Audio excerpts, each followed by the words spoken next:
Hello. Good day. Okay, got a journal for you. It's from March 4th. The second one, and the Mayan day was an 11 star. And the ones toward the end of the Tricina, like 9, 10, 11, 12, that's where you're really kind of putting things together. So let's see what got put together here. Okay, I actually tried to start this one as a live journal, but the technology gave me the serendipitous hint that it was to be written instead. Now, I don't know what's inside wanting to come out, so let's find out. I've been having these miscellaneous good physical feelings of late. Has that happened to you? It's almost like some sort of sensuous pleasure, not really localized anywhere, but often noticed when I'm focusing on heart. Actually, a lot of times I notice it and then I focus on heart. I'm normally pretty well centered there, but often not all that deeply. So when I notice that and consciously attend to heart or just put my attention in my chest, this sometimes comes on. Now, I haven't been one of those for having Kundalini experiences, at least not like those I've heard described online. My experiences are much more miscellaneous or random, not directly centered on the spine. Sometimes I get sensations in the chakras, often the upper ones, but not often. This that I'm describing now is way more generalized than that.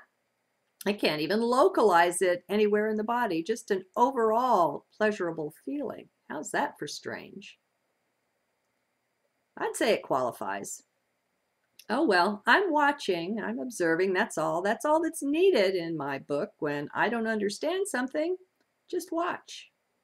It's nice to feel good though. My spirits have been more upbeat lately as well. The journals seemed almost as if they might take a halt there for a while.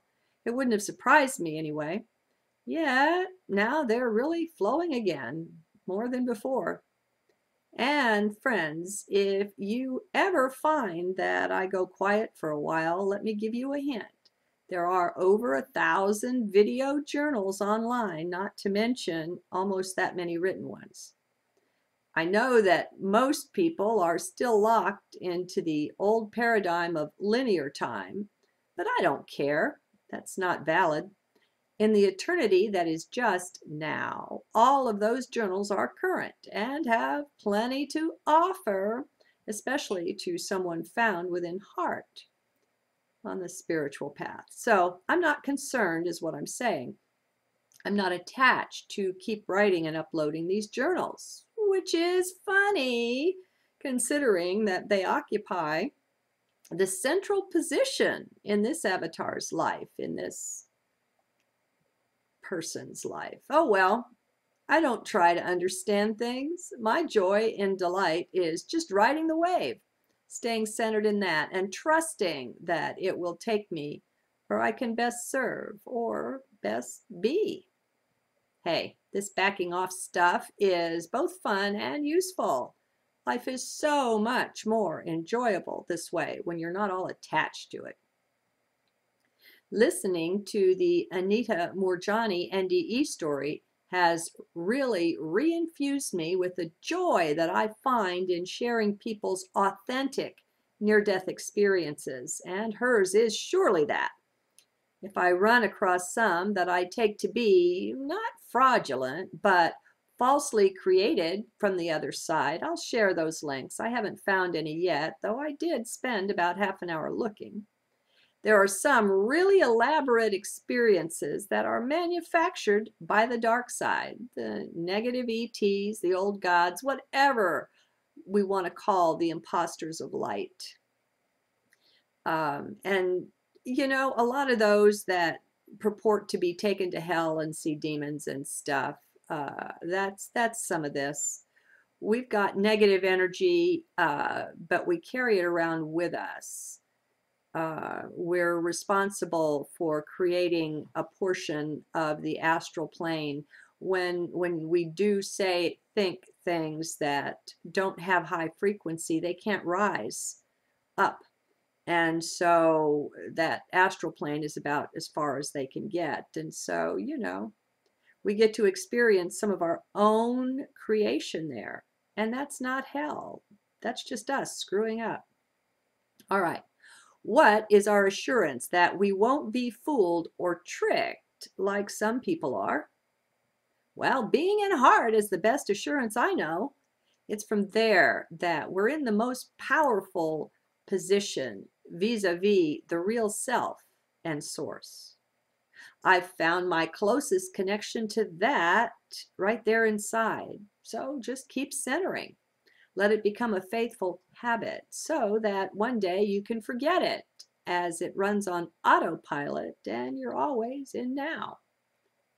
This is very attainable, my friends. I couldn't accomplish it otherwise. There's nothing special here that isn't special there. Please reclaim your power. Take it back. Don't look up to anyone or anything anymore. Heart, higher self, and source. These are the only ones that I truly look up to. Well, lately I have to add the being who was Ram, the Papa G. He has become my guru, and that was a big surprise. Now, a few words about that. I know the history books and the Hindu tradition is that Ram, who was, Papa G that was one of his incarnations. Ram was an incarnation of the high god Vishnu, and that likewise Sita had once been the goddess Lakshmi, known as Fortuna to the Greeks.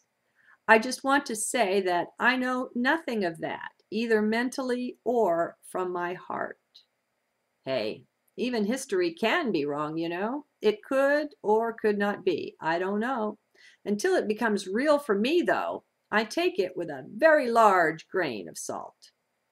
My guess, my bet, is that each of us has such lifetimes on this or that planet as truly advanced beings, whether scientifically or spiritually.